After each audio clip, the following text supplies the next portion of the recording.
This is the Jessamyn Dodd Report, where pop culture meets politics. Jessamyn Dodd is a multimedia journalist and news anchor who's covered politics, entertainment, and crime for some of the biggest publications in America. And she's in your ear every Saturday morning, hitting the hot topics of the week. Now, your host, Jessamyn Dodd. Thank you for tuning into the Jessamyn Dodd Report. I am your host, Jessamyn Dodd. We have an amazing, a very special, a very celebrated guest today. We have Matt Whitaker. He is the writer, the director of Truth and Treason, which is in theaters now. It's from Angel Studios. He's also a specialist in the World War II genre, award-winning documentary maker, PBS. But we're going to talk about Truth and Treason today. Matt, thank you for joining me. Thank you, Jessamyn. Let's talk about this film. I've watched it twice. It is so powerful and so relevant, the theme throughout the film. And it's such a responsibility that you have taken on, and you've done it so beautifully. Why don't you give people, without giving too much away, just a little synopsis of the film? Sure. Yeah, it's a true story about a 16-year-old young man in Nazi Germany named Helmut Hübener, who was kind of raised surrounded by propaganda his whole life.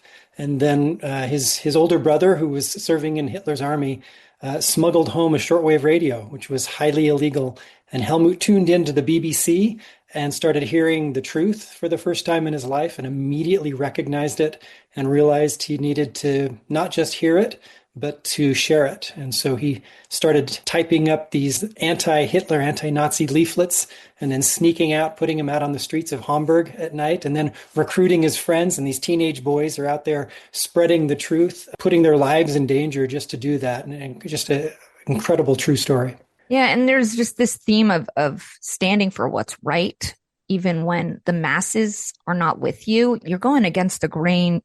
It's civil disobedience. He wasn't a violent teenager, right? He was doing this all through his words. That's what, for me, was one of the most intriguing parts of the story, is that, he was a peaceful kid. He was a brilliant young man, but he was peaceful. He didn't know how to use a gun. His weapon was the typewriter. And so that's what he used to take a stand, to fight, if you will, against authoritarianism. It was a peaceful resistance. Let me go back to something for a minute, because you have touched on this topic with Helmut Hübener before with your PBS documentary. What was it that made you say, this has got to be a full-length feature film? It's a great question. We were shooting the documentary in 2002. I had met the last surviving member of this resistance group, Carl Schniber, who you see in the film, this 17-year-old kid. I met him when he was in his late 70s, and we became dear friends, and I was making this documentary about him. Part of that process, we actually flew Carl over to Germany, and we were visiting some of the places, where he grew up, but also some of the places after he and Helmut and Rudy were captured by the Gestapo. Some of the actual cells that they were held in are still in existence. We were visiting those with Carl, and during that shoot, we went to visit the place where there's now a memorial to Helmut and others who stood up against Hitler. And while we were there with Carl, filming with my little documentary crew, a busload of high school teenagers showed up with their teacher, kind of on a field trip. Wow. And so while we were filming, the teacher realized that a resistance fighter was there. And so he gathered his students around Carl and said, "Tell us your story." And I was watching the kids as he was talking to them, telling them what he was doing when he was their age. And I was seeing the tears in the eyes, and I was seeing them get it. And that for me was the beginning of me realizing, this is more than just a little PBS documentary for a US audience. This is a story that needs to speak to the world, and specifically that needs to talk to the rising generation. It's a story that will resonate. It's a World War II story about teenagers. And so it was shortly thereafter that I actually started writing the early drafts of a script to make a theatrical film. That must have been such a powerful and emotional moment for you to see this person who, talking to these children. And a lot of times kids think, I'm just a kid. What could I possibly do? This one voice, what can this one voice do? And it's amazing that it was a teenager who decided to stand up. It wasn't his own government. It wasn't his parents. It was him, a teenager. It's so inspiring because it just shows it doesn't matter who you are, where you come from, your age, you can always do what's right. It's such a choice that we make, and so I think this film is very timely. It's very relevant. There's a lot, I don't want to get too political, but there's a lot going on in the Middle East. And it's kind of like, Russia, Ukraine, we can make a stand, right? It just takes one person. And he did that in such an amazing way. It's also a very dark theme. It is, I want to say, one of the darkest, if not the darkest times in world history. What was that like for you? Did it take an emotional toll on you filming those scenes every day? You're right that it is, these are heavy themes. It was one of the darkest periods in world history. But to be honest with you, no, it didn't, because all the cast and the whole crew and all of us, we kind of all understood that in order to appreciate the light, you do have to see the darkness and experience the darkness, but there is light, and when you look at what these teenage boys did, yes, there's heavy things that happen in this film, but at the end, people are leaving. Yes, they're weeping, but they're leaving saying, I feel inspired. They see the light that pierced the darkness. One of my core beliefs is that light is always stronger than darkness. If I'm in a dark room and I open the door, it's not darkness that seeps out, it's light that comes in. And I think that that's what this film, what this story really conveys, And so yes, there were a lot of really heavy themes and hard scenes to shoot, but there was this feeling of inspiration throughout the process. There's a line, I hope I'm not butchering your line, but I wrote it down while I was watching the film, and it said, never let anything shake your truth, right?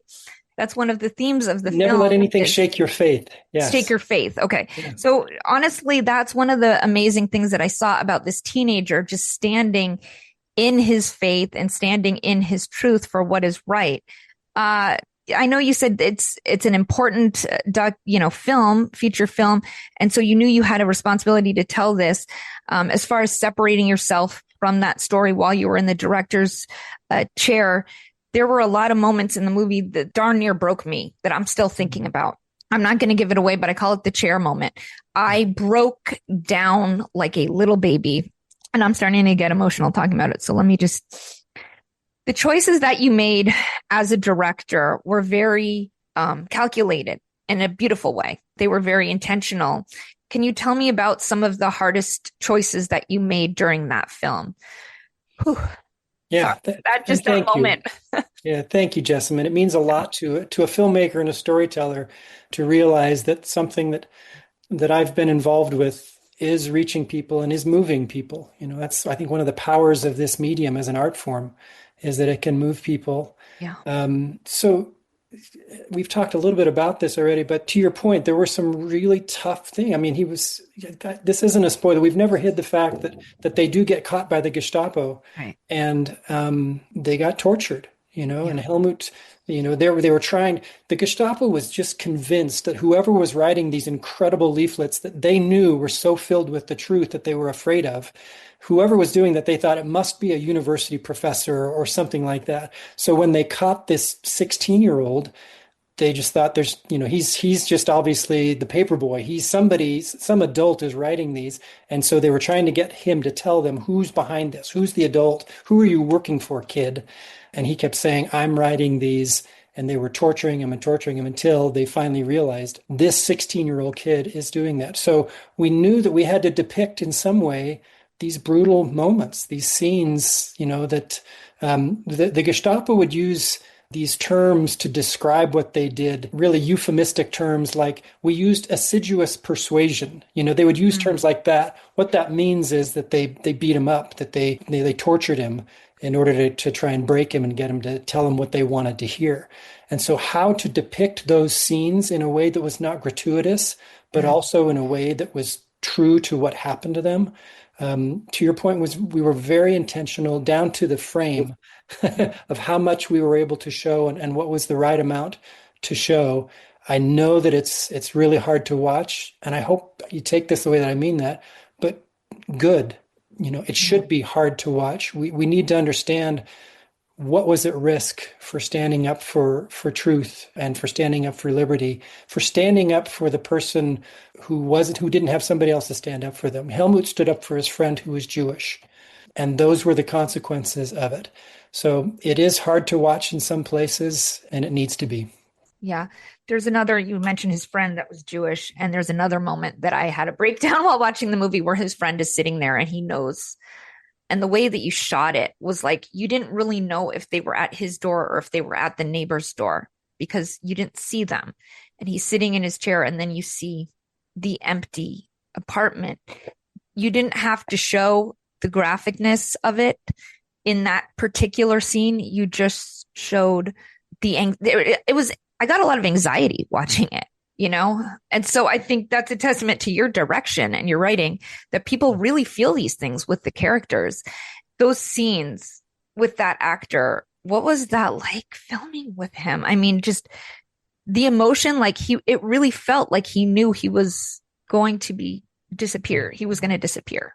Yeah. Yeah. That's so, that young actor, he's a wonderful British actor named Nye Akamor, who was portraying Salomon Schwartz, this Helmut's Jewish friend, and really kind of a mentor to Helmut. I kind of look at him as Helmut's Obi-Wan, if you will, in a little bit. He really kind of is the one that he is the straw that finally pushes Helmut to his disappearance. That scene when Salomon is taken, yes, we hear the violence approaching, but we come into a close-up on the face as he's sitting, and had some very specific discussions with that actor about him trying to hold on to the last thing as a Jew in Nazi Germany in the early 40s, trying to hold on to his dignity, being one of the last things that he could hold on to. And so sitting in that chair, facing them as they are going to break in and take him, but still seeing, of course, that fear, that seeps in as hard as he is trying to be brave and sit there, and he is, but there's that fear. And for an actor to capture both of those emotions at the same time was just incredible. I was so pleased, just really blown away by the level of the performances of these young actors. And of course, our other actors, the actor who plays the Gestapo agent, really, really complex role. And again, hard for us to get our head around, these days. But here was an actual historical person. And we know that he did horrible things during the day. And then at night he went home and he was a loving husband and father. Those are, that's really hard to get our heads around. But that's what it was like in Nazi Germany. All right, we're going to take a short break and stick around. We're going to have more with Matt Whitaker talking about Truth and Treason from Angel Studios in theaters now. Don't touch that dial. In a world torn by war, one man's courage brings hope. From the true story of an army medic on a peace mission in Ukraine comes The Friendly. Ambushed by the Wagner militia, trapped behind enemy lines, Curtis finds an unlikely ally, a loyal dog who follows him from camp to camp and ultimately saves his life. Starring Joe Mantegna, Jesse Borrego, Elapidia Carrillo, Casey Diedrich, and Daniela Nieves. The Friendly, a beautiful, true story of love, loss, and redemption. A turning point for those battling mental health. The Friendly from In the Light Productions, now streaming on Amazon Prime. Welcome back to the Jessamyn Dodd Report. We are here with Matt Whitaker, the writer and director of Truth and Treason. We were just talking about some of the phenomenal performances that you elicited from these young actors in the film. And one of the things you were saying was the gentleman who played the Gestapo, the SS officer, is just in this movie, you see the duality of him. You see the man who loves his family, who loves his country, who is doing his job, or so he believes, right, at the beginning of the film. but he's faced with these tough decisions. And let's talk about him and the scenes that he did with the young actor who played Helmut. Tell me how that sort of evolved on the set. Did he tell you the choices he was going to make as an actor when working with this young kid? Because I know sometimes it can get very, very real on those sets where people get kind of taken out and sucked into their parts. What was that like directing those scenes with him? So that actor, Rupert Evans, people may have seen him in Man in the High Castle. He's just an incredible actor and was just the right person to, as you mentioned, the duality of this character. It's a really, really complex part. That once he's hunting down whoever's putting out these leaflets, once he captures this teenage kid, then there are a sequence of, we'll call them interviews or interrogations, that kind of build upon each other as this really complex relationship forms between the young resistance fighter and this older, hardened Gestapo agent. And so in the rehearsals with those two actors, really kind of dived deep into, what is the reality? What would this have been like? There's a moment that's in the series, which we can talk about, but not in the feature. We'll talk about the series. But one of the things, and this is historically accurate, is in my research, I found that Helmut Hübener and Erwin Mussner, the Gestapo agent, shared a birthday. They both had the same birthday. And so you'll see that I thought, that had to have come up in one of their interrogations. And so that's the beginning of this little moment between them of, oh, we have more in common. Maybe we have things in common. And then this really, tough but deep relationship between the interrogator and the resistance fighter, which, as you knew, comes to a very, very difficult place, a very, very painful place by the time of their third interrogation. Just the actor's ability to navigate the nuance of that relationship was just something. And the young actor, Ewan Horrocks, who plays Helmut, in the final interrogation scene, just a little behind the scenes moment here, it was such a difficult scene to shoot. He did that in one take. We just turned on the camera on him, and it was essentially about a 7-minute take on that young actor. And there was actually a moment where it was so painful. He was so in the moment. And you, again, if you've seen if you've seen the film, how painful that moment is in that scene. And it reached a point where I thought, okay, I need to stop and kind of let us reset and everything. And I started to say, and let's cut. And that young actor said, please, no, let's keep going. And so I did, and we rolled for another few minutes, and it's the only take I needed. Wow. It was just incredible. Yeah. How did the audition process go? I mean, were there a lot of actors that read for that role? Because you just seem so perfect for that part. Yeah, I totally agree. Yeah, there were many, what they call, now they do what they call self-tapes. So, their agents will send them a couple pages of script, and they'll just, with usually their phone and a roommate or a parent or somebody who's reading the other lines off camera, really lo-fi process. Then they send these to the director. So I was looking at about 150 or so young actors, for Helmut's role and some of the other roles. And you can kind of start to get glazed over a little bit. And I was kind of getting to that point. And then Ewan Horrocks, this little self-tape came up, and my eyes opened. It's like, oh, this kid's got something. Who is this kid? And so we went over to London to do, in-person callback auditions. And sometimes when you do that, you'll see somebody on a tape and think, oh, this is pretty good. And then you meet him in person and it just doesn't work out like you hope, As soon as he walked in and started reading in person, I just knew this is the kid. We knew that of all the roles that have to be good, Helmut Hübener, this lead role, this kid has to be able to carry this film and this series.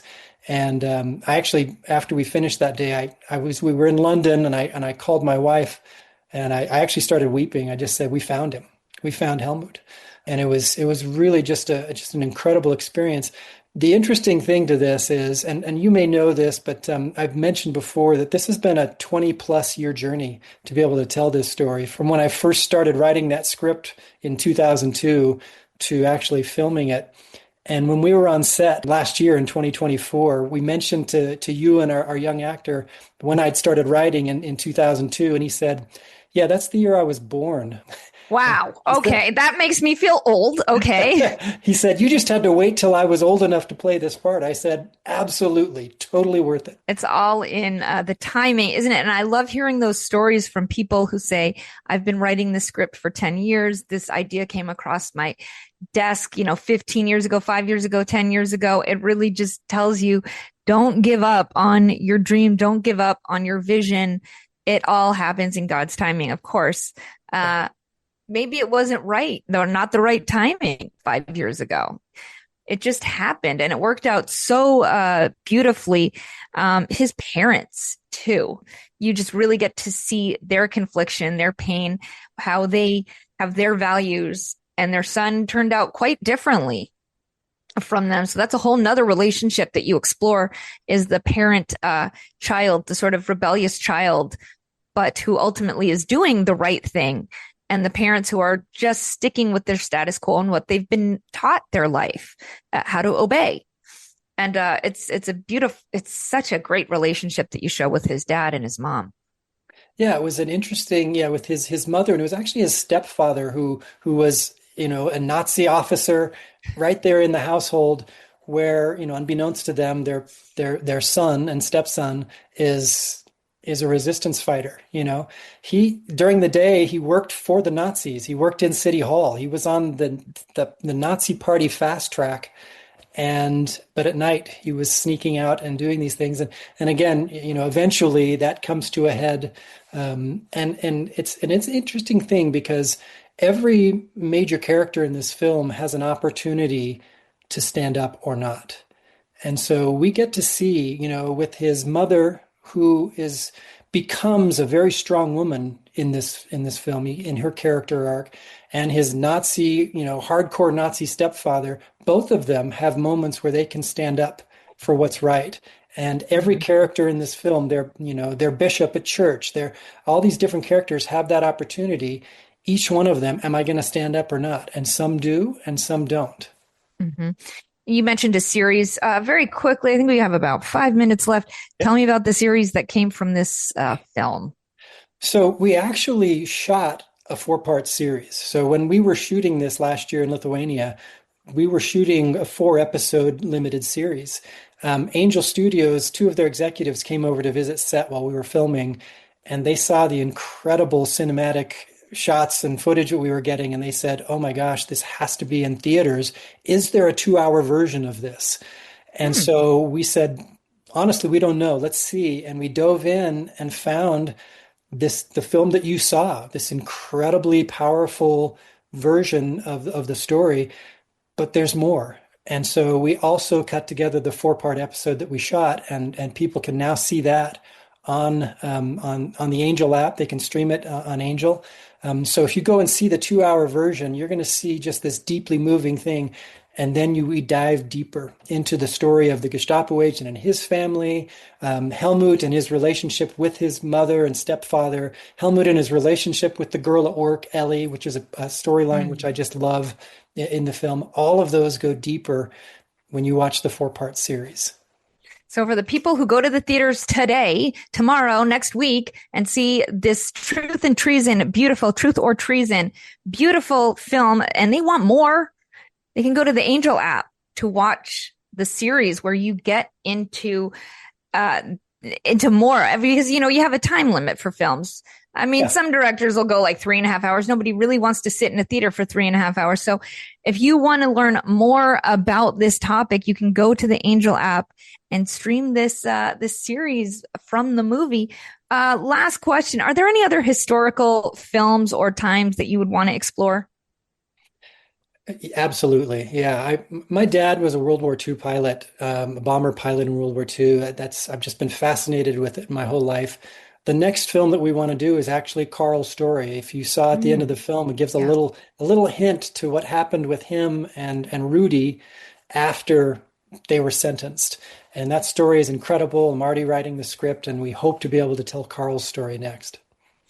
That sounds amazing. I can't wait. You have to let me know when this happens, because I'm going to be the first one there. I'm a huge fan. I'm so grateful to you for coming on the program. Matt, tell people where they can find you, on social media. Do you have a social media? And also angel.com. You can stream the series, and also Truth and Treason is in theaters now. So where can people find Matt? The best place to find me right now is we have an Instagram at Truth and Treason. And that's right now the best place. I keep most other things kind of private. So, but Truth and on Instagram, if you just go to Instagram and type in Truth and Treason, you'll find us, and you'll find a little bit about me. Okay, guys, Truth or Treason on Instagram. You can see the film now in theaters, angel.com, where it will eventually be streaming. So go get the Angel app. I am your you can find me on social media at Jessie, JESSYDODD. That's my Instagram, Threads, all of the things. And then Jessamyn Dodd on YouTube. You can find me. I'm very accessible. So go find me, say hello. I'll say hello back. I like to talk to people. That's what I do. I talk. I'm a talker, as you might have been able to tell. So thank you, everybody, for tuning in to the Jessamyn Dodd Report. Thank you, Matt, so much for your time. Thank you. Don't miss the next installment of the Jessamyn Dodd Report. Same time next week, right here